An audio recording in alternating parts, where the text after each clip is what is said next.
Think of a car that can average 45 miles to the gallon and that emits only 149 grams per kilometre of carbon dioxide.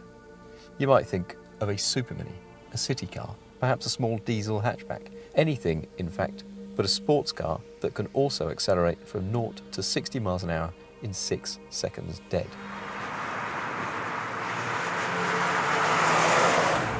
But here we are in the new 2010 base model Lotus Elise. Now I say new, there's not a massive amount different inside and there are some minor aerodynamic tweaks to the outside. The big news is what's going on behind me. Out has gone the old 1.8 litre base engine to be replaced with a 1.6, and it's that that's responsible for the 45 miles to the gallon economy.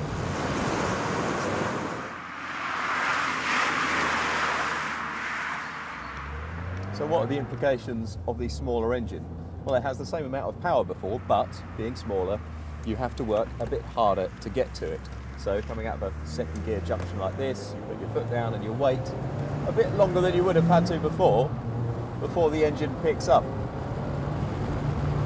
But once going, and it is a sports car after all, why not wind it up? It's pretty good. And at least working the engine has been made easier by the new 6 rather than 5-speed gearbox. Still flops around a bit, even in gear, but the whole mechanism has been stiffened and it has really improved the shift quality. Mind you, that wasn't hard, it was pretty ropey before.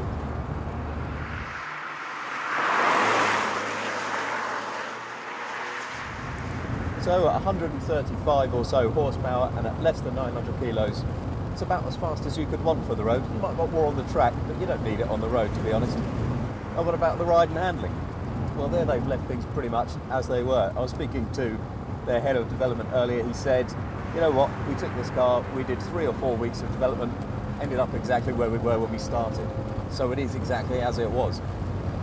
And that's great. It steers deliciously. It rides supplely, it's agile, it's alert. It's just everything a decent sports car should be.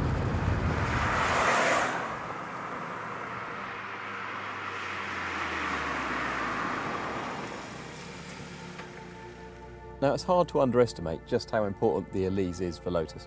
It's in its 15th year of build and it accounts for 1/3 of all Lotuses ever made. The great news is, I think it's just as relevant as it has ever been, and in this form in particular, I think it's just as good as it's ever been.